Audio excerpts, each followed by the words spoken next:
Ви благодарам, почитуван председавач, почитувани колеги, пратеници, исто и од мене честитка и желба за успешно работење на овој законодавен дом, на ова парламентарен состав.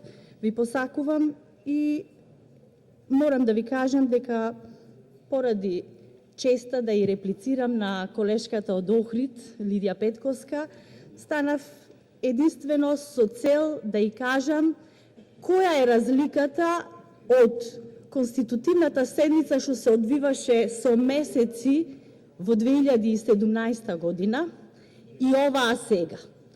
Вие сте во опозиција, имате чест и среќа што председавач беше господинот Талат Џафери.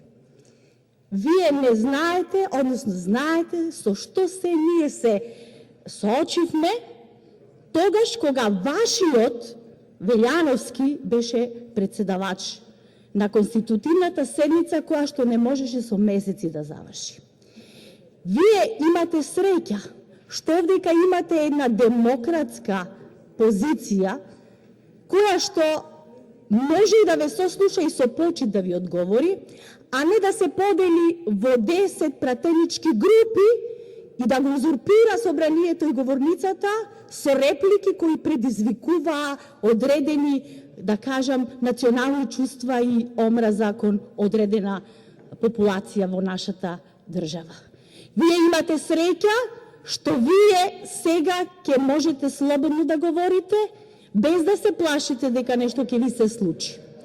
И имате среќа што навистина имаме демократски капацитет на граѓаните, што ви покажаа дека во Република Северна Македонија и покрај сите тие одлуки кои што сметам дека беа на некој начин и болни и тешки, победи пак прогресивното, она што води напред, кој што државата ја воведе во НАТО, ја осигура и која што ќе ја доведе до европската врата. Почитувана колешке, лицемерно е да се зборува Република Македонија и сите вас говорниците овдека, а вие подпишавте и прифативте уверение дека сте пратеници во собранието на Република Северна Македонија. Ниту еден од вас тоа не се дистанцира. Вие сте лицемерни. Вашето лицемерие е навистина на многу високо ниво. Ви благодарам.